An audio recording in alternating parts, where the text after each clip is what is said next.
An hour lecture on Dante is challenging in this sense, well, many senses. Ordinarily, the course that I do on Dante is about 40 hours of discussion, lecture, whatever, depends. Just finished one which was, come on in. Honored and happy to see you, of course. So please join the parade. And this is 8. I just finished one which was, 15 hours, and now we are condensing it further down to 1. So then we're gonna attempt the 3-minute version. This is what we call efficiency in education. It's something that we've been working on. Nel mezzo di cammino nostra vita mi ritrovai una selva oscura che la dritta via era smarrita. In the middle of the journey of my life, when I was 35, I rediscovered myself, retrouvai, in a dark wood where the straight way was lost. And I can briefly tell you, the reason for that state of affairs was that I was one of 6 podesta, or priors actually, of Florence, which is as high as you could go politically. Pretty exciting. I had published a little bit before the most celebrated book of poetry composed in Italy or by an Italian or a Latin for, 1,000 years. I was real famous,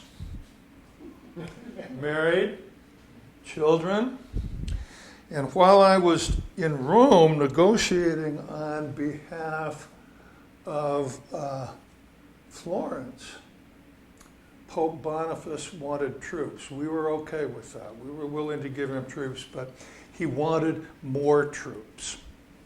He didn't think we were being cooperative. So while I was there, this is, by the way, not in the Commedia. I'm just, the beginning was, but I'm filling this out. While I was there, there was what the French call a coup d'état, or coup d'état, engineered by Boniface and my political enemies. One among them, as it happens, a member of my wife's family, and I was condemned for graft, which I was not guilty of. Lost my access to my family for many, many years. Was exiled from Florence, lost my home, my money, and was informed by the Florentines that if they could catch me, they would be delighted to burn me alive. This was kind of a jolt.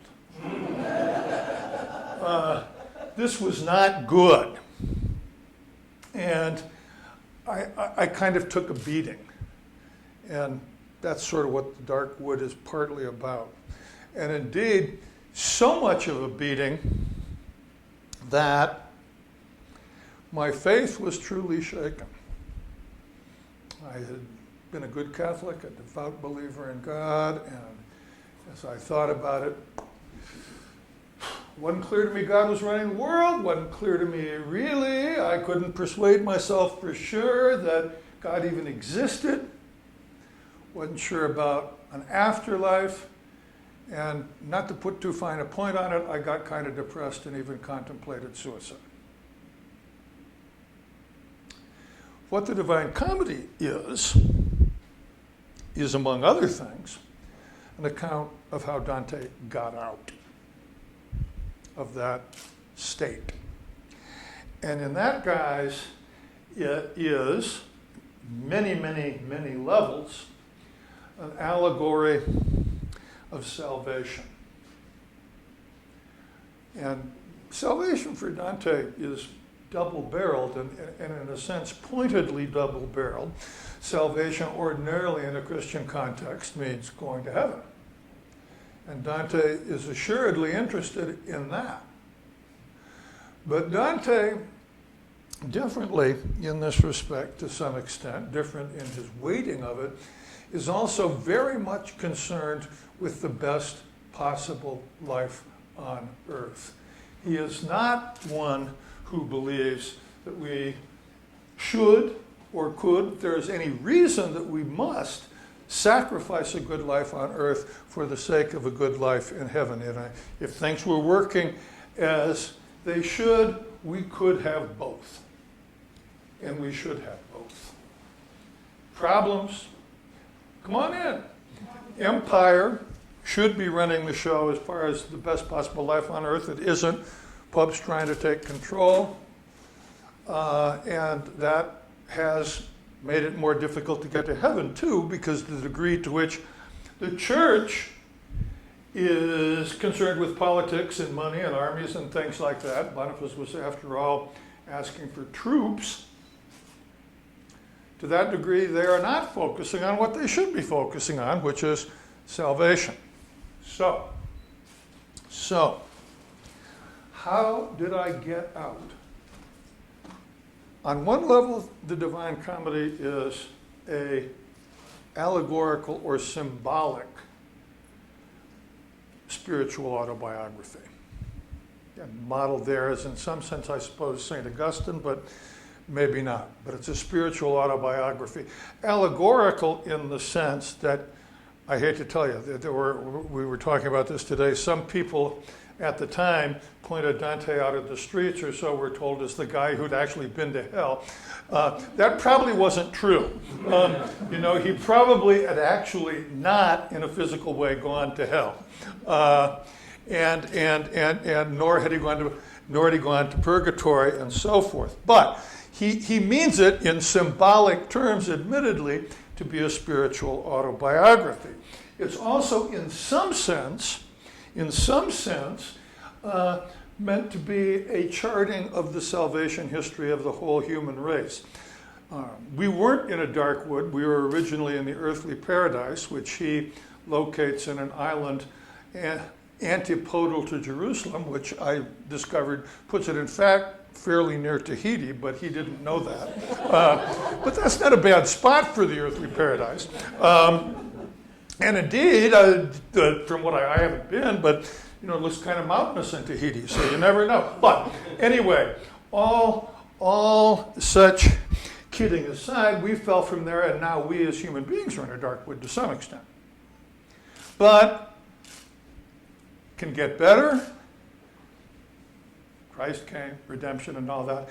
And for you, it can get better, and you can go to heaven, and things will be wonderful. So that's one, human history as a whole.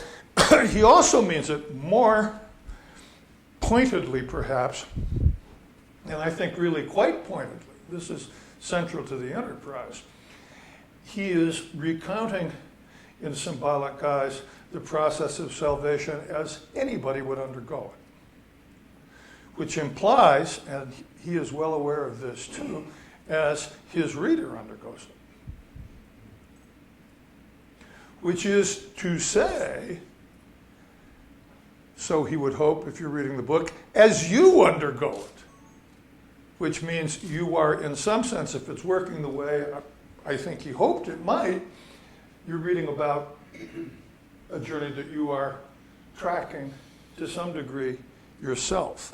In that sense, it's meant to be, and this is just a word I made up, a koanic fiction. And I'm drawing from the Japanese Buddhist tradition specifically, and I've been told it's been a while since I've studied this directly, but I did at one point, and more recent studiers tell me this is right.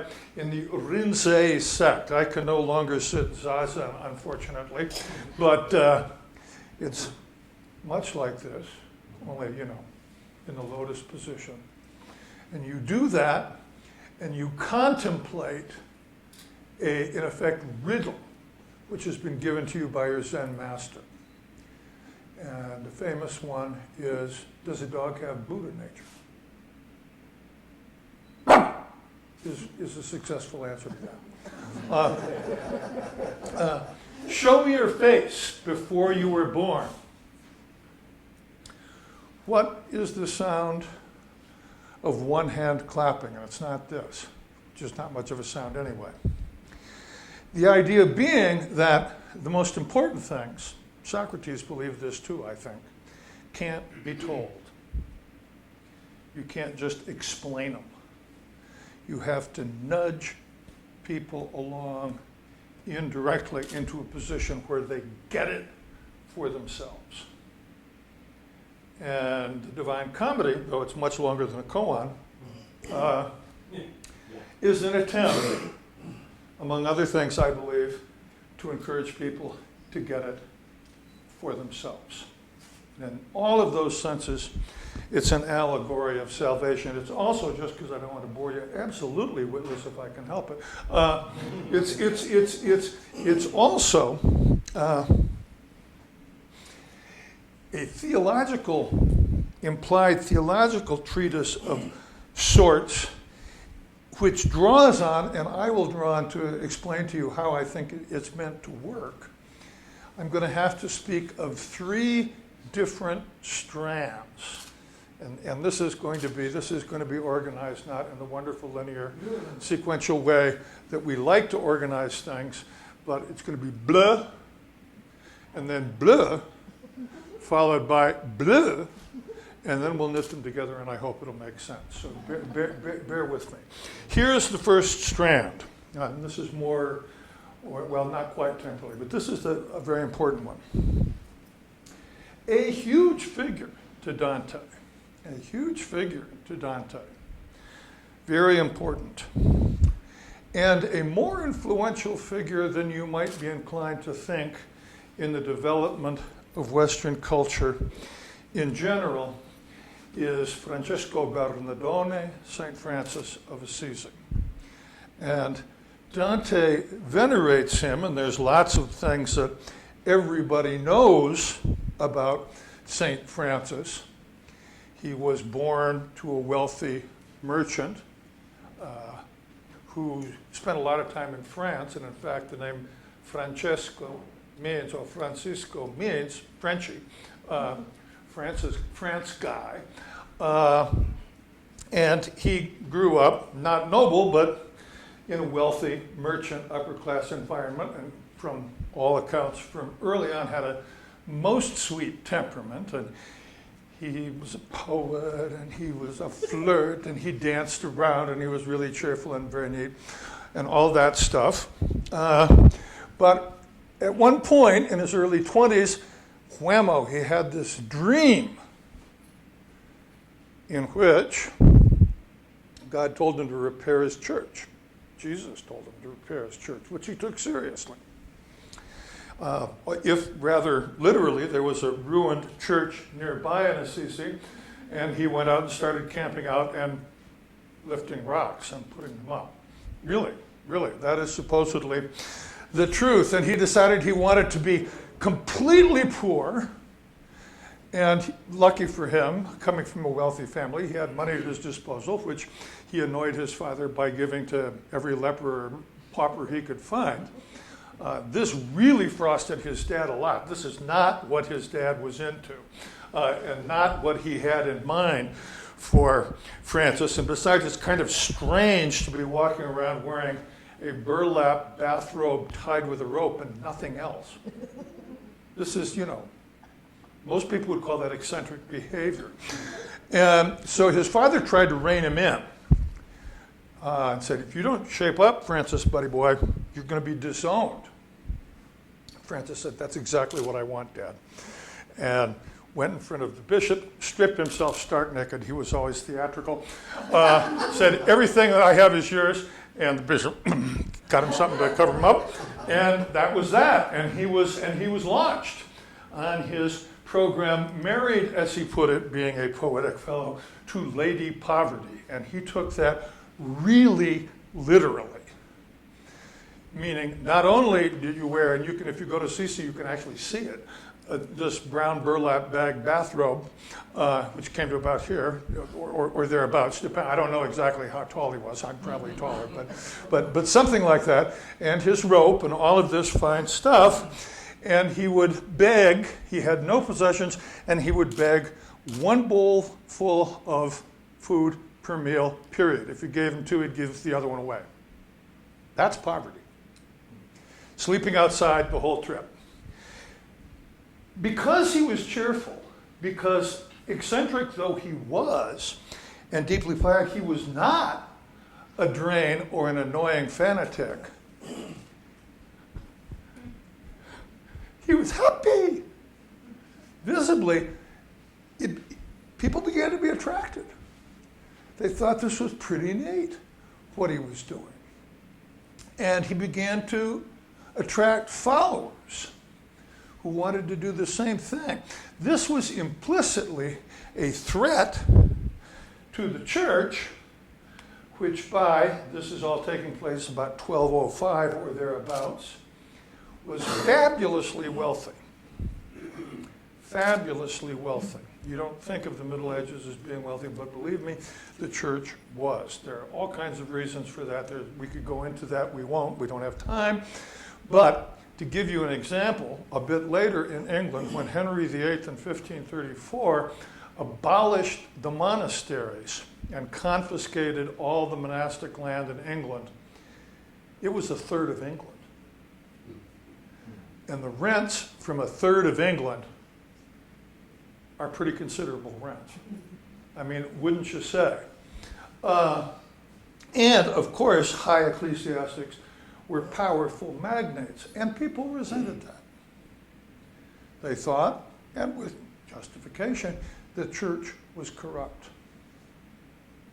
Francis, wandering around in his bathrobe, was clearly a very different kind of ecclesiastic.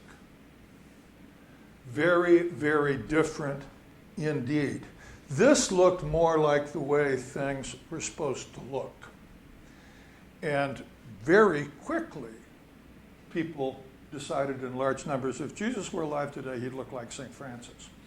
Which, had he not been totally orthodox, which he was, would have got him burned. But he did not make an issue of that and submitted to the Pope and gradually got his order approved and so on and so on and so on. That's the background. He famously, and you will, if you know about St. Francis at all, poverty is probably the first thing people know. The next thing you know is preaching to the birds, which is a strange thing to do, since birds are not, generally responsive. The evidence is really good, though, to me, and there's other stories that he had, and this varies, I think, myself probably genetically, but certainly immensely from person to person. He had the touch with animals. He was really good with animals. There's a tale about him taming a fierce wild wolf in Gubbio, which I personally believe. I suspect, if you are good enough with animals, you can do that. But this is part and parcel of a non-intellectualized, largely intuitive, but a totally different approach to religious life than had been out there before. A key example of that is the first record we have anywhere, and this is, of course, hopelessly sappy nowadays, but first record of a creche, a manger scene, ever, anywhere, was made by St. Francis. The point being, previous to that, depictions of Christ were characteristically Pantocrator Christos, Christ the ruler of the universe. If you want to pray to somebody, the ruler of the universe is probably a pretty good person to pray to. Who wants to pray to a baby? Why? What's the point? And the point is that Francis is interested in, intuitively, he never argues for it, he just does it, rehabilitating feeling, tenderness, kindness, and emotion as a fundamental part of religious life. Heretofore and for a long time afterwards, as late as Jane Austen or later, standard teachers of virtue say, how do you be a good person? You control your desires and emotions and impulses. You follow reason. We got all kinds of emotions, acquisitive emotions. Boy, is she cute. I'll have another round, thank you very much. Pay me now, please, that kind. And we have lots of, get the hell, who the hell do you think you are? I'll beat the crap out of you, right? We have other impulses, which are not, which are negative rather than positive. And what virtue is about is controlling reason. And the innovation of Francis is there's other approaches. There's other ways of being good than just being reasonable, being sweet, being kind, being gentle, being tender. Those are also part of a religious life. And that leads to a revaluation which Francis is picking up, but also focusing elsewhere in notions about animals, children, nature, and especially women.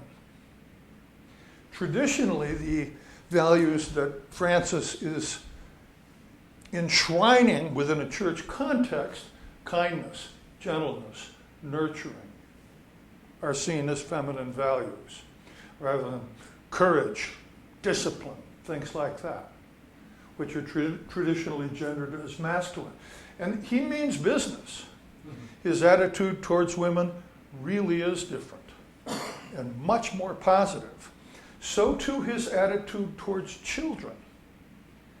To erect as a paradigm of good behavior, not a self-controlled, powerful man, but a mother loving her baby. That's what our relationship should be like to other people and to God. That's a big change. That is a really big change. And that's where, besides his, I think, innate affinity with animals, it's not, we have to be kind to all living things, not just men and women. He was not really an environmentalist. He's often taken that way, but that was not the way the issue presented itself. But treatment of animals was often very cruel. It still is, and indeed, we don't need to go there in detail.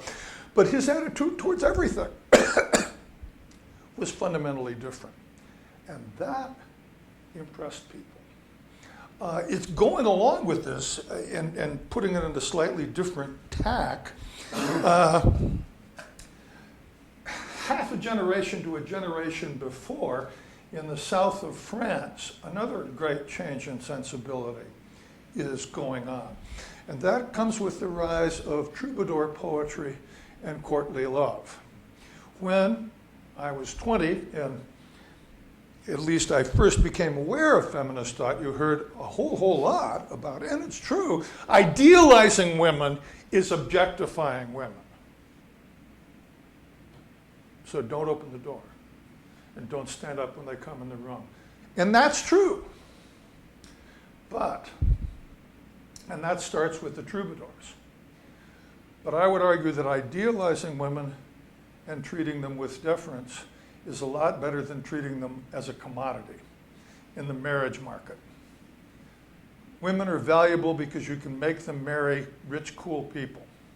And that's what marriage was about. And Dante describes this, wealthy women who want to be nuns, they go and sign up as nuns, and their big brother and their dad comes up with his thugs and drags her out and says, you're going to marry him or you will die right here. What's it going to be, sweetheart? You tell me. This is an improvement. this is a real improvement. And it's not perfect, but it's better. It's better. That comes along there too. And you can see this reflected in any of you who have ever studied Italian Renaissance art, I suspect have seen at least one Madonna. Have any of you ever seen a Madonna? Mother and child, Mary, and that is the number one topic that comes straight out of Francis. Straight out of Francis. And obviously, if you look at Renaissance things, this is a big hit. Okay, that's one, bleu. Here is bleu two.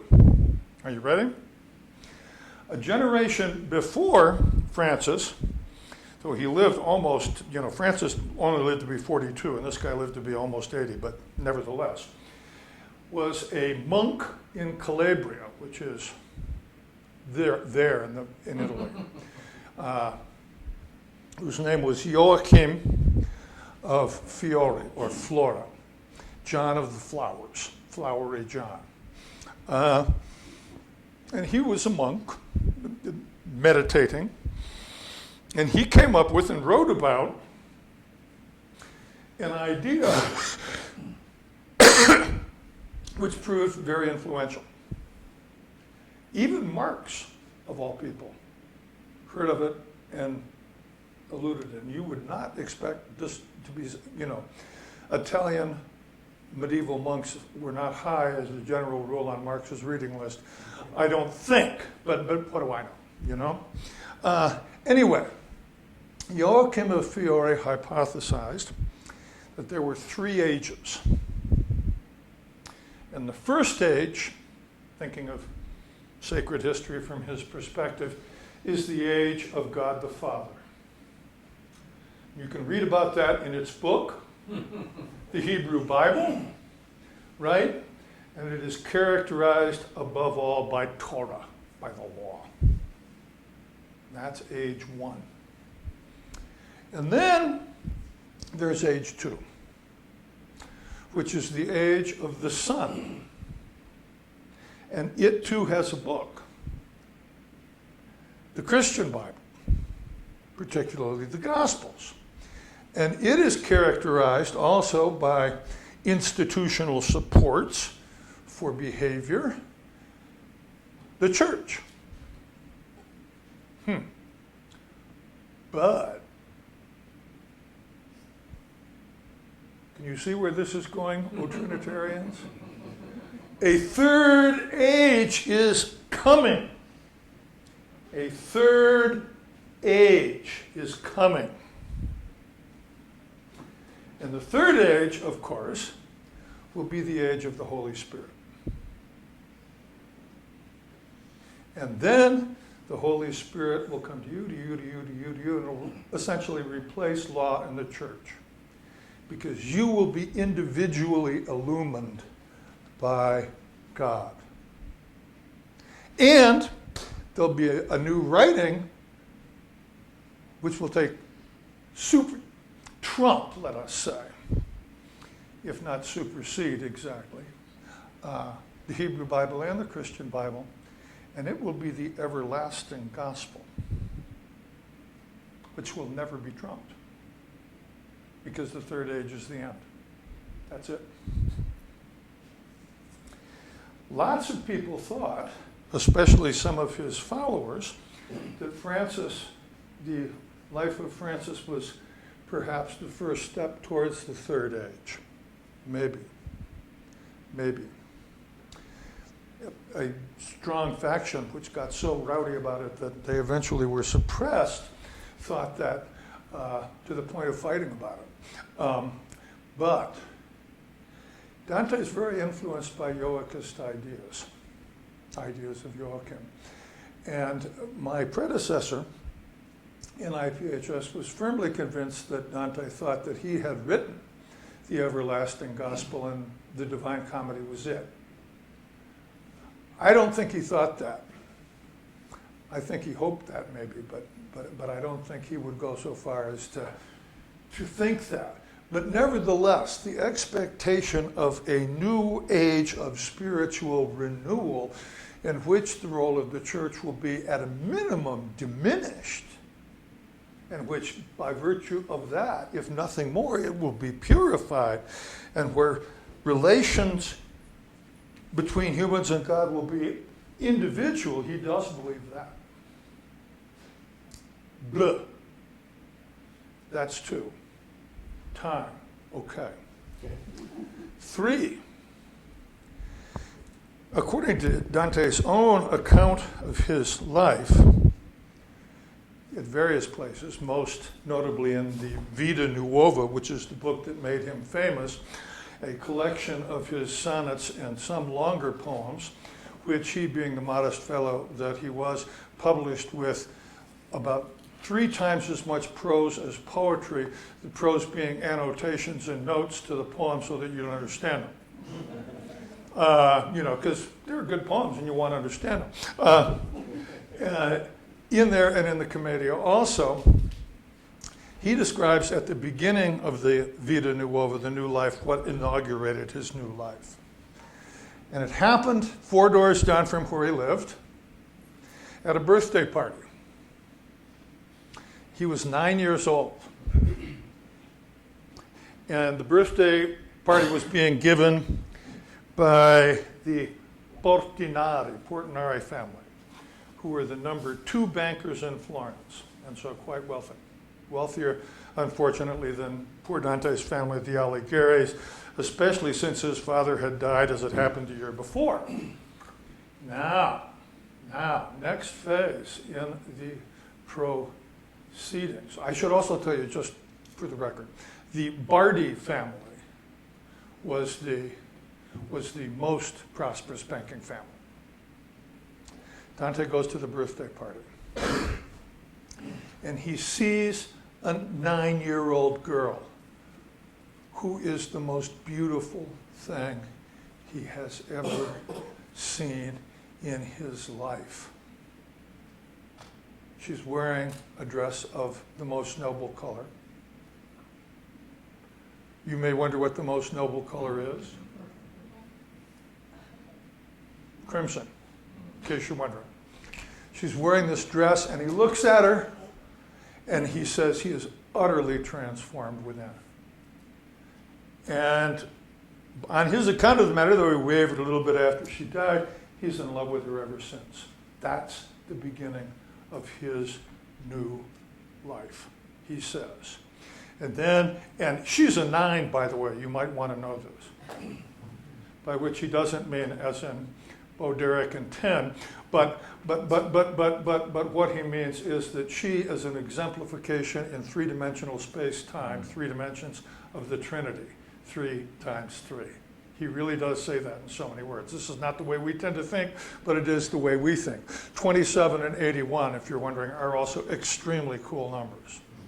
Just, 27 especially is so cool that, don't even think about it, because you won't be able to think of anything else. It's so cool.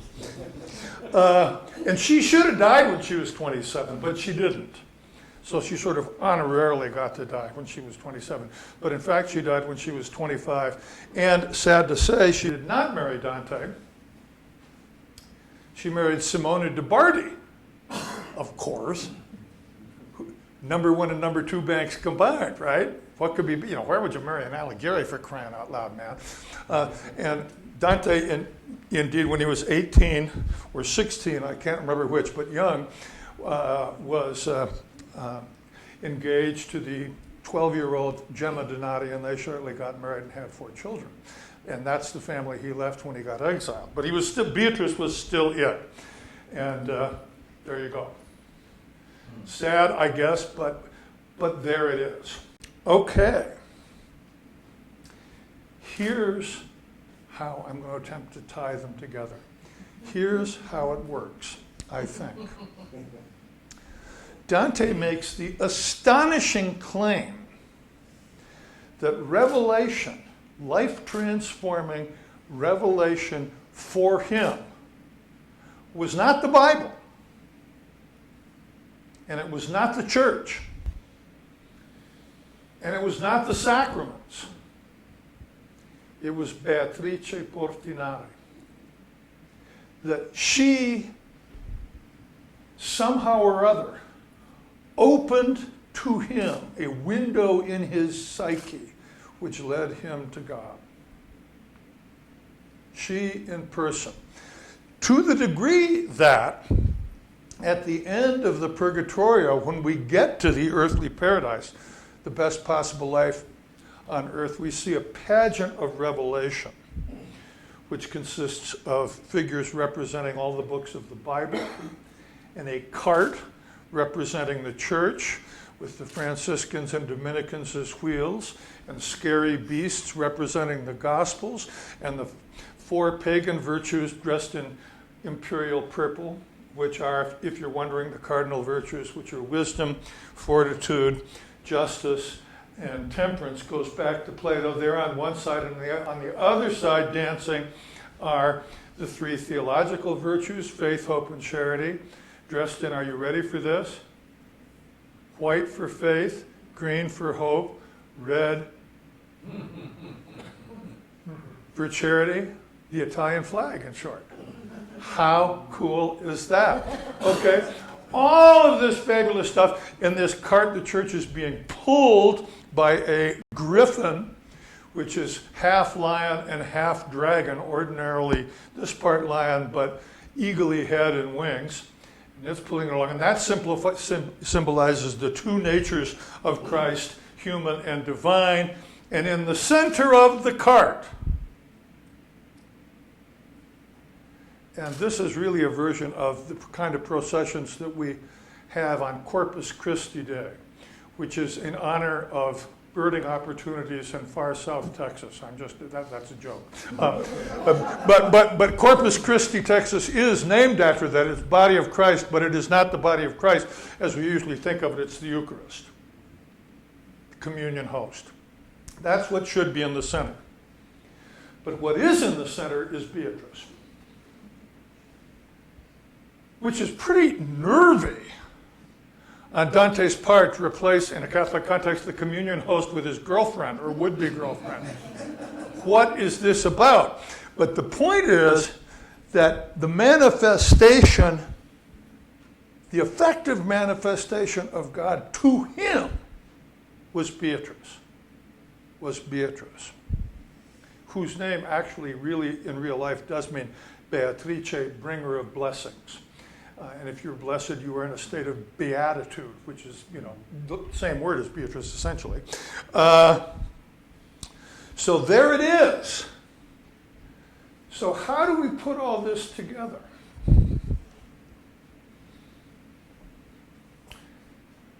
Well, the Franciscan revaluation of love and tenderness and all that stuff opens one door.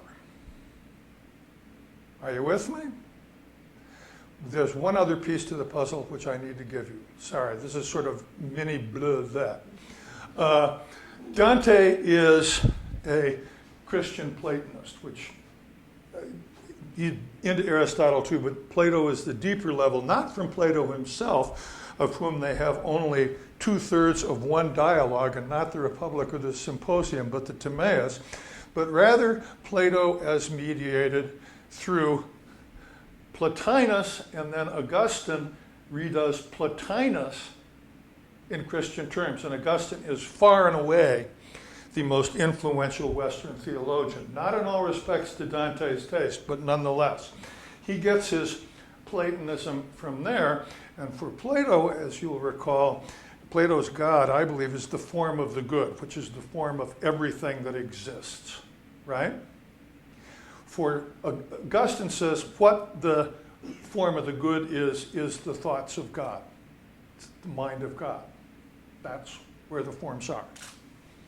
Okay? They are divine thoughts as exemplified in creation. And if you follow that logic of that out, everything and anything that exists reflects God to some degree. Everything. Everything. Therefore, why not start with Beatrice? She reflects God too. Other people will start other places, no doubt. And I take it perhaps that one point of using Beatrice is to say it's going to be different for everybody. But in a third age sense, he would be inclined to argue that everybody gets his or her own Beatrice. And he is a theological optimist. You will know Calvin, notoriously, and there's lots of, I'm not trying to diss Calvin, but Calvin, strong believer in double predestination, which means that what can you do to be saved? Nothing. Zero.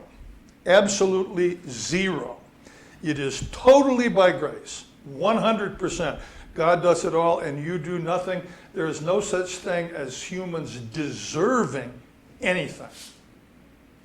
How does God pick? We don't know. But he picks some people and he creates the rest to be damned, and there's not a damn thing they can do about it. And the huge majority of people are damned, of course. Of course. I mean, how many hardcore Calvinists do you need? Do you know? Freudian slip perhaps. Do you know? How many do you know? Because that's how many people are saved, I'm just telling you. And you can see they're not as scarce as hen's teeth, but getting there. So there it is. Dante is much more optimistic. He believes everybody gets grace enough to save them, and then they have an option. And here's where merit lives. Beatrice can come and you can say yes, or you can say no. And she'll probably come again. And you can say yes, but if you say no long enough,